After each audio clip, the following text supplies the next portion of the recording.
আসসালামু আলাইকুম, কেমন আছেন সবাই? আশা করি সবাই ভালো আছেন। তো আজকে দেখাবো কিভাবে টার্বিডিটি এবং ফ্লকুলেশন চেক করবেন। তো টার্বিডিটি চেক করার জন্য প্রথমে আমাদের এখানে আমরা 6টা জার নিয়ে নিয়েছি। এখানে তো পানিটা মিক্স করার পর আমরা এই টার্বিডিটি মিটার দিয়ে আমরা এই টার্বিডিটিটা টেস্ট করব যে এখানে পানির টার্বিডিটিটা কত। এই টেস্টের জন্য আমরা রিভার ওয়াটার, সারফেস ওয়াটার, পন্ড ওয়াটার এবং গ্রাউন্ড ওয়াটার নিয়েছি।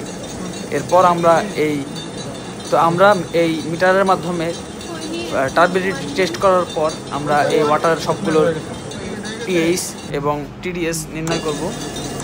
এরপর প্রত্যেকটা জারে আমাদের আলাদাভাবে লাইম, অ্যালুম, পলি এগুলো দিয়ে আলাদা মেজারমেন্টে দিয়ে প্রত্যেকটা এই বিকারের মধ্যে দিয়ে আমাদের টেস্ট করে দেখতে হবে যে এই কোন বিকারের কেমন পরিমাণে পানিগুলো ফ্লকুলেশন হচ্ছে। তো এখানে দেখতে পাচ্ছেন যে এই পানিগুলোর সাথে করে ফ্লক তৈরি হচ্ছে। দেখছেন ফ্লক? এই ফ্লক দেখছেন? এখন ফ্লকুলেশনের মেন শর্ত আরপিএম কমাইতে হবে। এই প্রসেসটা খুবই ধীরগতিতে করতে হবে। আমাদের জাস্ট টেস্টের বোঝার সুবিধার জন্য আমরা এটা স্পিডে করে আপনাদের দেখালাম।